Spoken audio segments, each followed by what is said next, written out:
The incident Prisha Kaur clutched her portfolio case with white knuckles as she rode the elevator to the 42nd floor of the gleaming Malhotra Designs headquarters.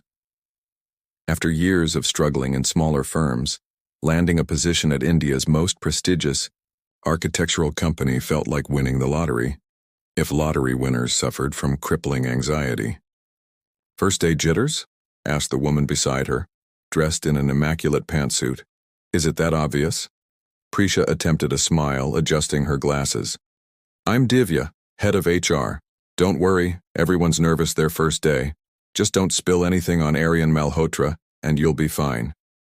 Divya laughed. Prisha forced a chuckle. Aryan Malhotra, the 35-year-old architectural genius who had transformed his father's modest construction company into an international design powerhouse. His buildings reshaped skylines across Asia, and his temper was reportedly as towering as his structures. The elevator doors opened to reveal a stunning open office with floor-to-ceiling windows overlooking Mumbai. Divya guided Prisha through introductions, ending at a small desk outside an imposing black door. "You'll be working directly under Rohan, our senior design director, but occasionally assisting Mr. Malhotra himself." Divya lowered her voice. "He's brilliant but demanding. Just stay invisible when he's in one of his moods." By noon, Prisha had settled in, reviewing the firm's current projects when Rohan appeared at her desk, looking harried.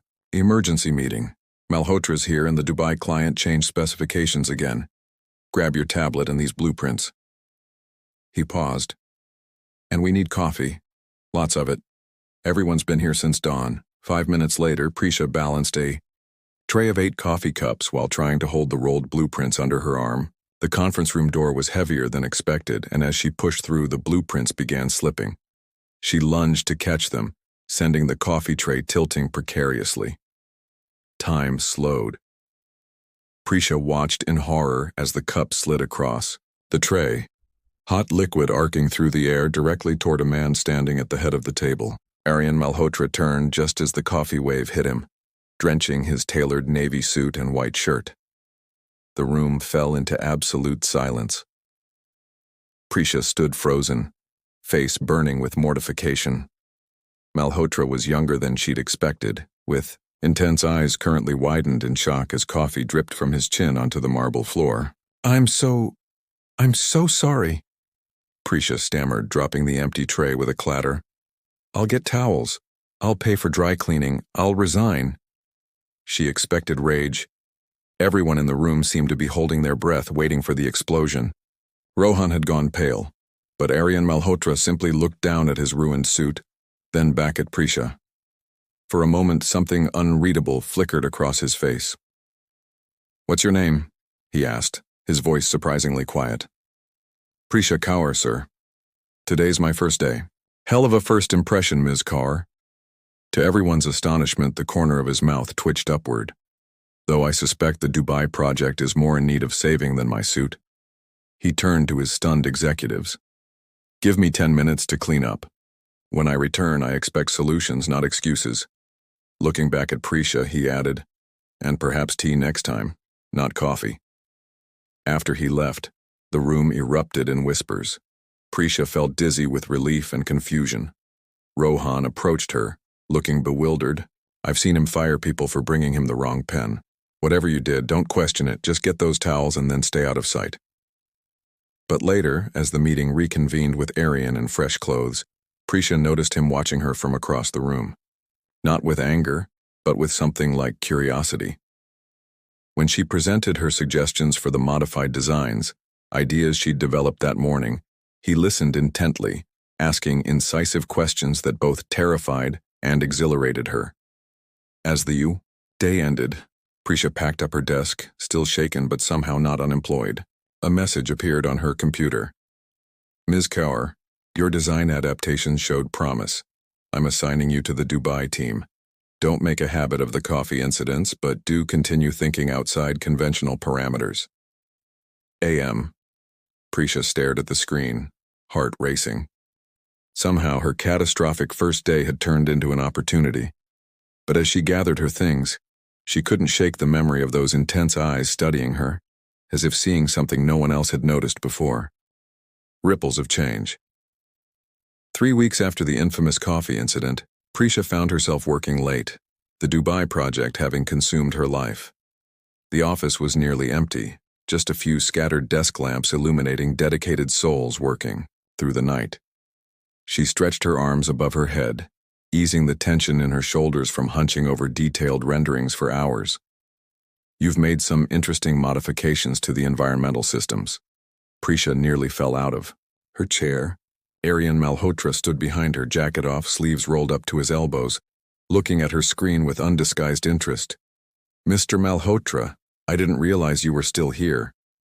She quickly straightened her posture. "Most nights I'm the last to leave," he said, pulling up a chair beside her. "Show me what you're working on." For the next hour, Prisha explained her ideas for integrating traditional cooling methods with modern technology to reduce the Dubai project's carbon footprint while honoring regional architectural heritage. She forgot to be intimidated as she walked him through her calculations and sketches, passion overtaking nervousness. "You're suggesting we change a fundamental aspect of the approved design," he noted, face unreadable. "The client signed off on the original concept months ago." Prisha swallowed hard but held her ground. "The original design is excellent, but Dubai's climate is changing faster than predicted. These modifications would extend the building's sustainability by approximately 15 years without compromising aesthetic integrity." Aryan studied her for a long moment. "Most new architects wouldn't dare suggest changing my designs." "I'm not suggesting changing your vision," Prisha clarified, "just enhancing its longevity." A slow smile spread across his face, the first genuine one she'd seen from him. "Prepare a presentation for next week's client meeting.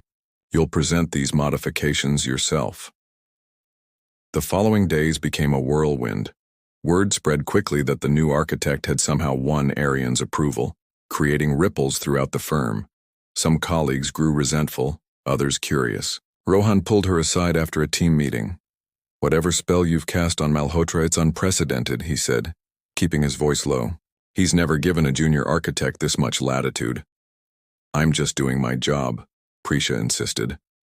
"No one's just doing their job at 2 a.m. 3 nights in a row," Rohan countered. "Just be careful. Malhotra doesn't have friends. He has useful people. When you're no longer useful."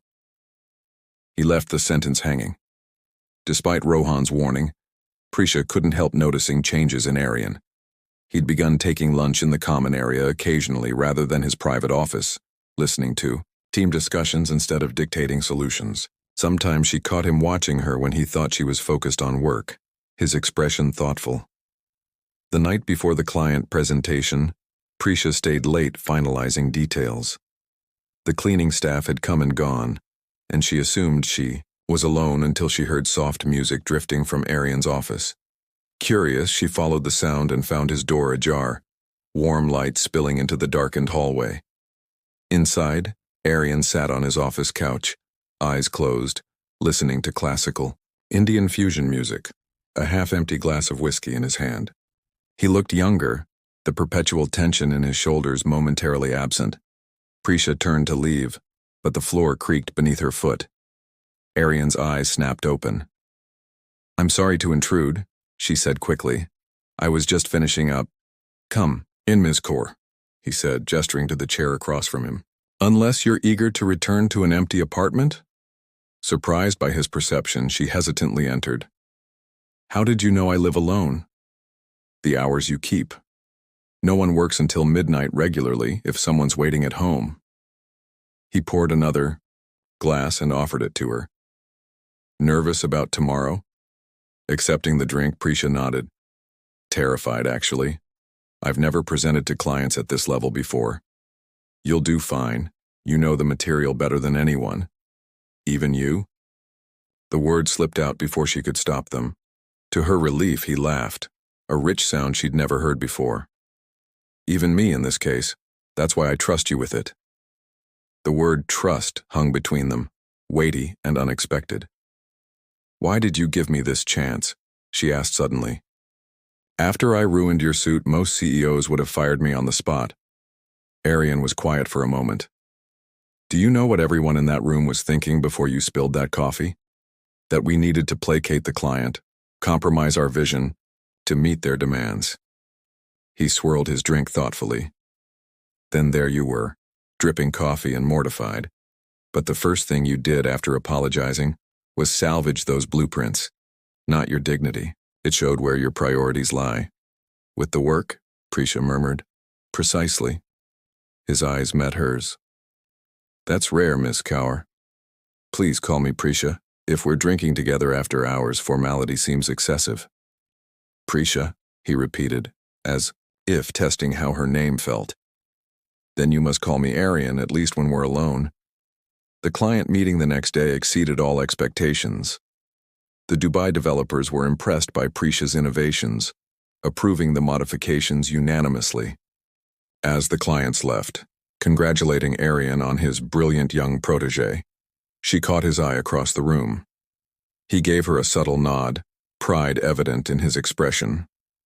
Later, a small box appeared on her desk with a note. For future presentations. Less nerve-wracking than carrying coffee. Inside lay an elegant silver pen with her initials engraved on it. Prisha smiled, running her finger over the engraving. Something was shifting between them. Something neither had anticipated. The ripples from that first coffee spill were becoming waves, changing the landscape of Malhotra Designs in ways no one could have predicted, least of all its formidable CEO and the woman who had accidentally caught his attention. Behind the masks, you've been spending a lot of time with him, Divya remarked, sliding into the seat across from Prisha in the company cafeteria. Prisha looked up from her salad, feigning confusion. With who?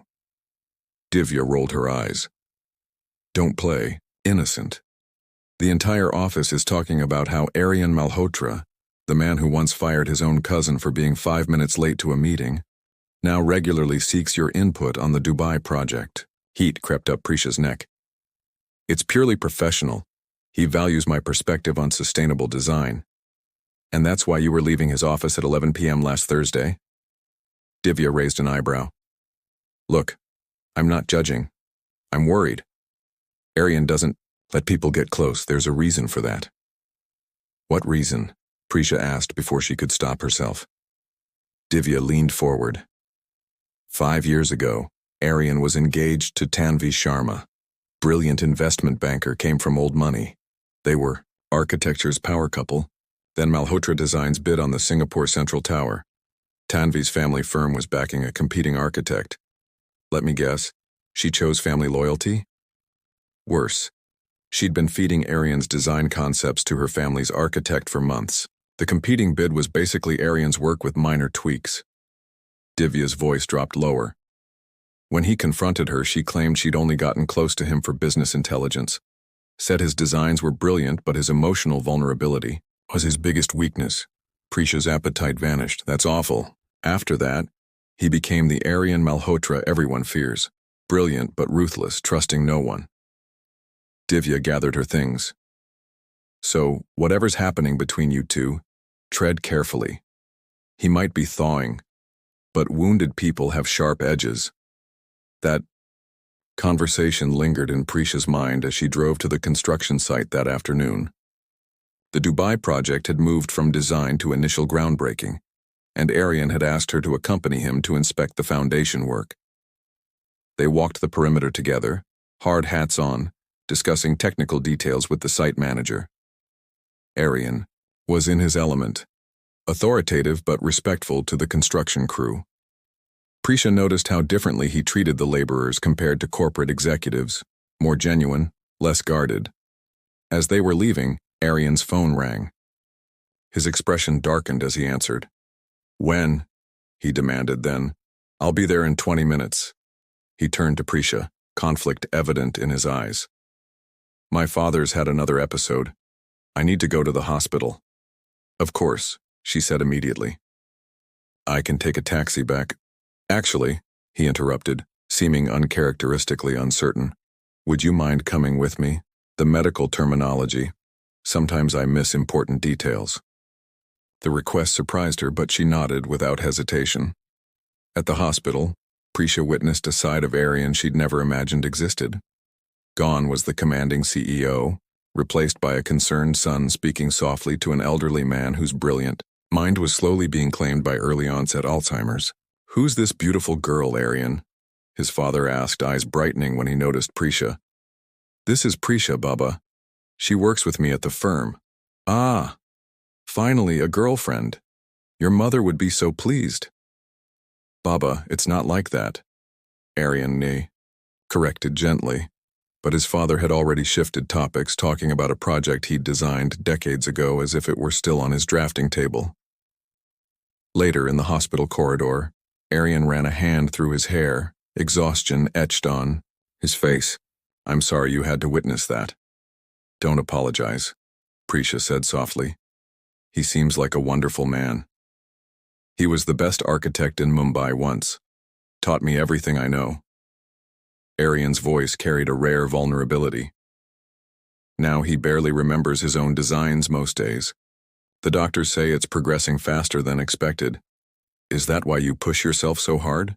To complete his legacy while he can still understand it?" Arian looked at her sharply, as if surprised by her insight. Few people make that connection.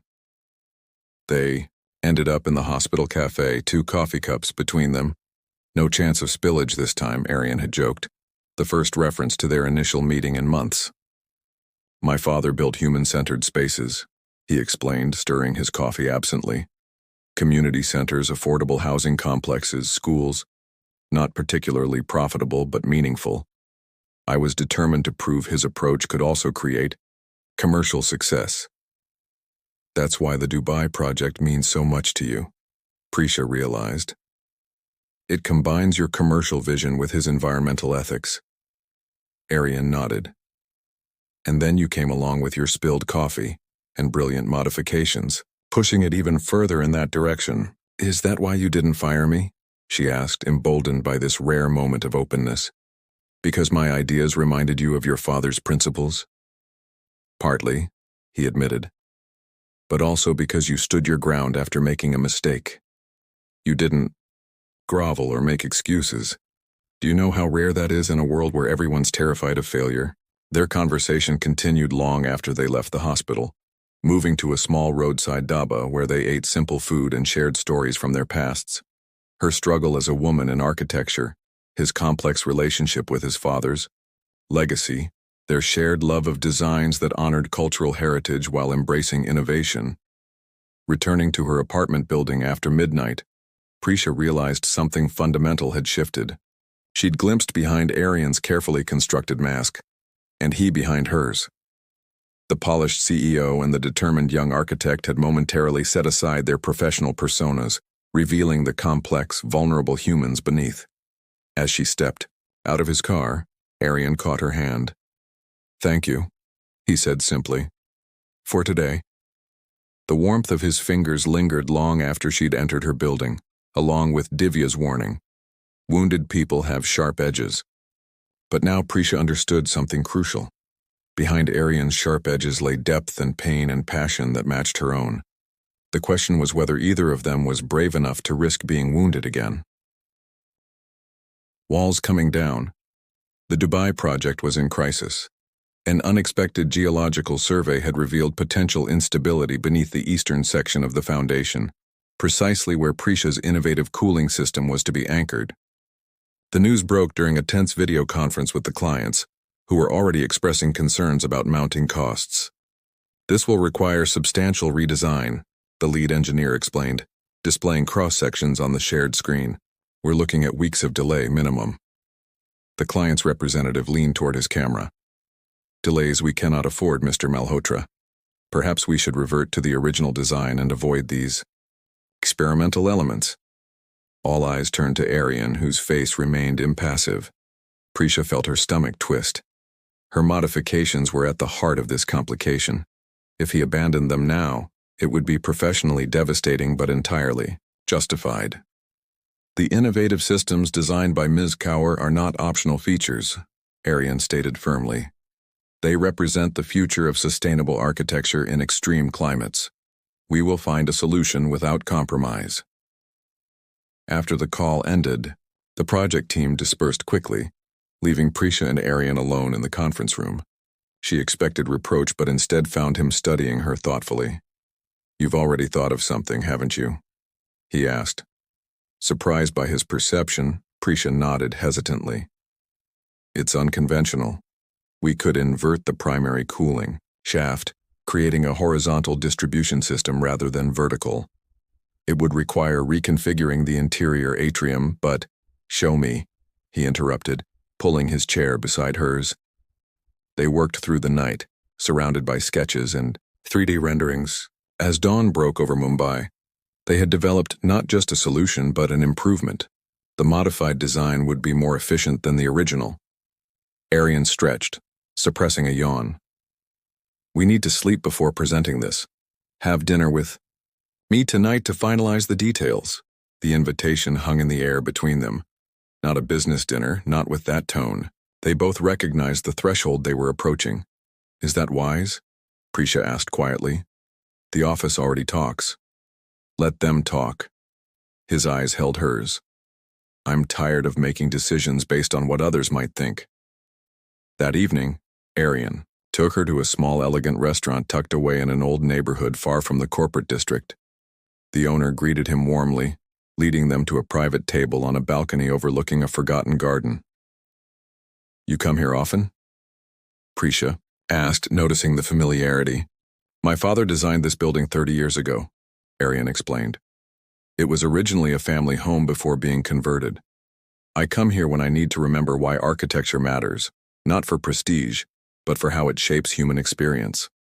Over dinner, their conversation drifted from the Dubai project to more personal territory. Arian spoke of his mother's death when he was 14, how his father had raised him while building his modest practice. Prisha shared her struggles growing up in a small town where girls weren't encouraged to pursue technical fields, how she'd fought for every opportunity. "Is that why you're so fearless with your designs?" he asked. "Because you've had to fight for everything else?" "I wouldn't call myself fearless." She laughed softly. "Just stubborn." "Stubbornness, I understand." His smile reached his eyes. "My father called it my worst and best quality." The evening stretched into night, professional discussion long abandoned. When Arian finally drove her home, tension hummed between them like a live wire. Outside her apartment building, he turned to her. "Prisha, Her phone rang, interrupting whatever he'd been about to say. The caller ID showed Rohan's name. "I should take this," she apologized. "It might be about the project." Rohan's voice was urgent. "Prisha, where are you?" The client's son arrived unexpectedly from Dubai. He's demanding changes to the environmental systems. Says they're too experimental for his family's investment. "That's absurd," she protested. "The modifications are sound." "He's meeting with the board tomorrow morning. If they side with him, your designs will be scrapped." Rohan paused. "Is Malhotra with you?" He's not answering his phone. Prisha glanced at Arian. "I'll tell him. We'll handle it."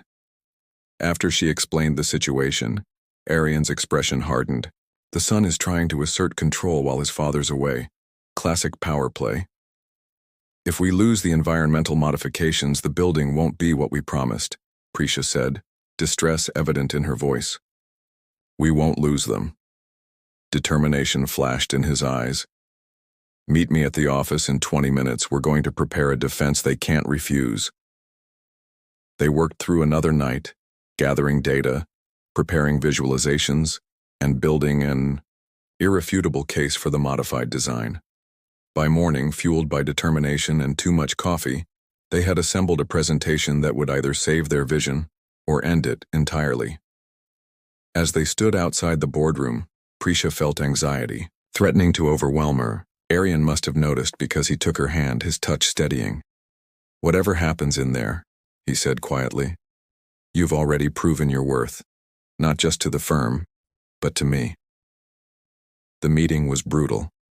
The client's son, Farid, attacked every aspect of Prisha's design, questioning her experience and expertise. The board members shifted uncomfortably, caught between their respect for Arian and the financial reality of potentially losing their biggest client. Throughout the onslaught, Arian remained composed, addressing each concern with precision. But, when Farid suggested Prisha had been given the project because of personal considerations, something dangerous flashed in Arian's eyes. Ms. Carr earned her position through exceptional talent and dedication, he stated, voice deceptively calm. Her designs will define sustainable architecture for the next decade. If you cannot recognize that value, perhaps Malhotra Designs is not the firm for your project. The room fell silent. No one had ever heard Arian suggest walking away from a flagship project. You would abandon a $100 million contract over this? Farid asked incredulously. I would abandon it over integrity, Arian replied. Something my father taught me cannot be priced. The tension held for a breathless moment before Farid finally leaned back. You truly believe in this design? With absolute conviction. After Farid left, promising to reconsider with his father, the board members departed quickly, leaving Arian and Prisha alone again. You risked everything, she whispered, stunned by his defense. Not everything, he corrected, meeting her gaze. Just a project. Why would you do that? Because some things matter more than business success. His hand found hers again. Some people matter more. The walls that had protected them both for so long, his built from betrayal, hers from years of fighting to be taken seriously, were finally crumbling. As he drew her closer, Prisha realized they had been moving toward this moment since that first spilled coffee, each professional challenge and personal revelation bringing them one step closer to something neither had been looking for, but both now recognized as irreplaceable. Building something new. 3 days after the confrontation with Farid, Prisha arrived at the office to find an elaborate bouquet on her desk. The card, written in Arian's distinctive handwriting, read simply, Dubai is back on. Dinner tonight? To celebrate? Before she could reply, Divya appeared beside her, eyebrows raised at the flowers. So it's official now? What's official? Prisha asked, though the warmth in her cheeks betrayed her. You and Arian. Divya's tone softened. The whole office saw how he defended you in that meeting. No one's ever seen him put someone else before a project. It's complicated, Prisha murmured. Of course it is, he's your boss. Divya sat on the edge of the desk. But he's also the happiest anyone's seen him in years. Just be careful with each other. Throughout the day, Prisha felt the weight of curious glances and whispered conversations. The professional reputation she'd worked so hard to build was now tangled with personal implications. By evening, anxiety had replaced her initial happiness. When Arian texted asking where to pick her up, she replied suggesting they meet at a small cafe near her apartment instead of the upscale restaurant he'd proposed.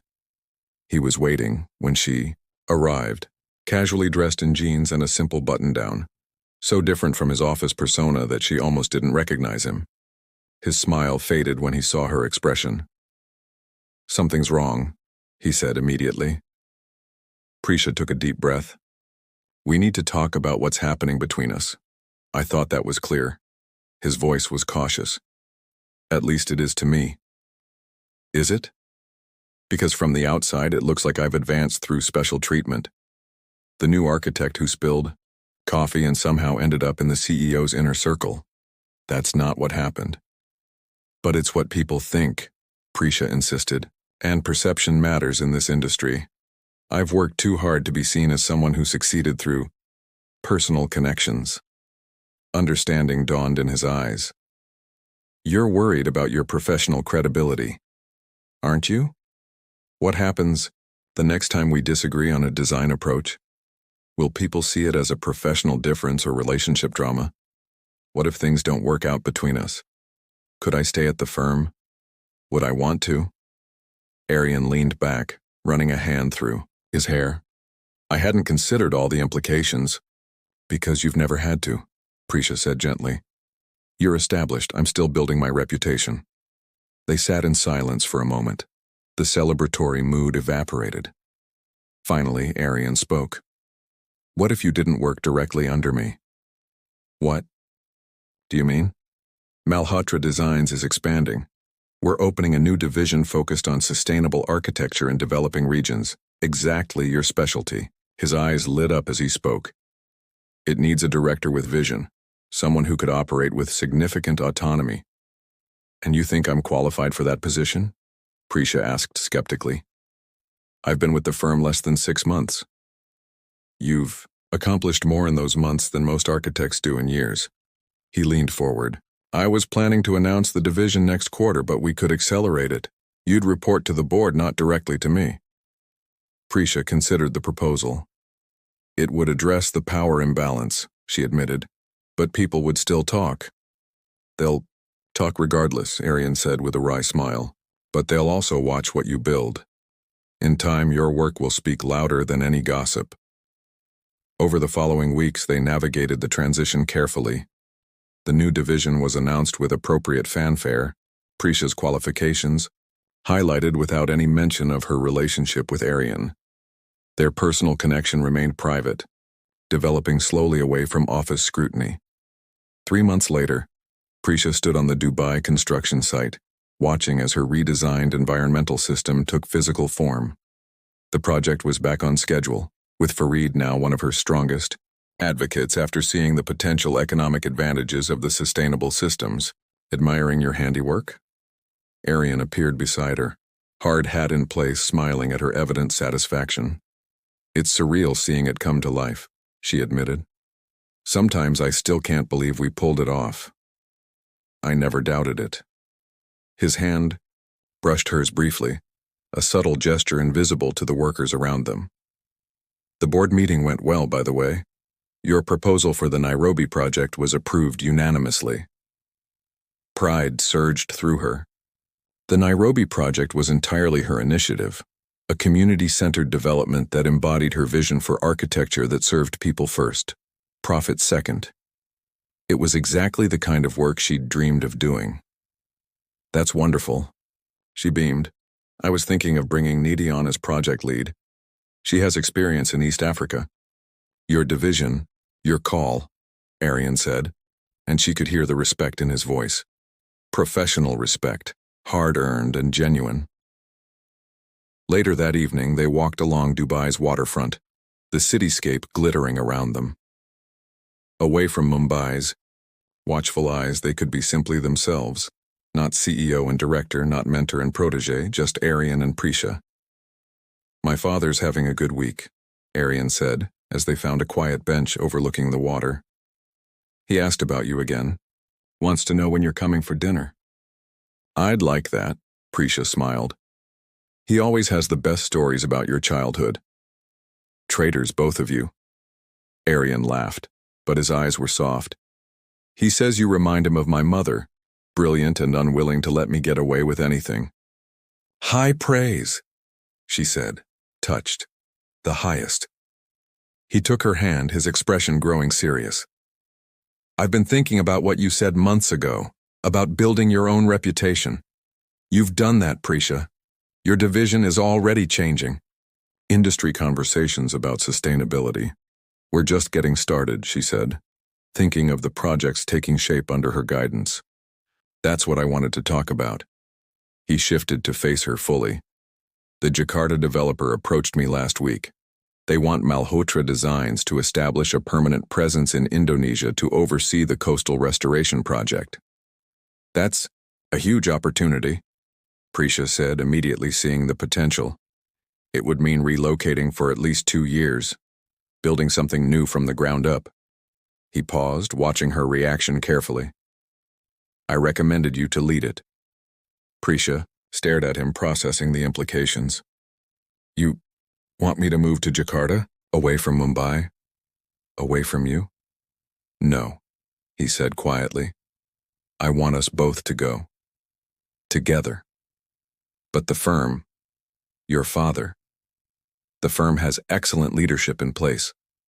As for my father, Arian's voice softened. He made me promise something during his last lucid day. He said, don't sacrifice living for legacy, Beta. I made that mistake. He reached into his pocket and withdrew a small box. This isn't a marriage proposal. Not yet. We're still writing our beginning. but it is a proposal of a different kind. Inside lay 2 keys on a simple silver ring. "What are these?" Prisha asked, though she suspected the answer. "One is for an apartment in Jakarta overlooking the harbor. The other is for a small design studio nearby." His eyes held hers, "A place where we could build something together, not as CEO and director, not as Malhotra Designs, but as partners. Equal partners." The magnitude of what he was offering washed over her. Not just a relationship, but a true partnership, professional and personal. A chance to create something that belonged to both of them, defined by their shared vision rather than corporate hierarchy. "People will still talk," she said, but she was smiling now. "Let them. We'll be too busy building to listen." As the Dubai skyline twinkled around them, Prisha thought about the journey that had brought them here, from spilled coffee to shared dreams. The incident that might have ended her career had instead begun a story neither of them could have imagined. She closed her hand around the keys, feeling their weight and promise. "Jakarta," she said, testing the word on her tongue. "I hear they prefer tea to coffee there." Arian laughed, pulling her close.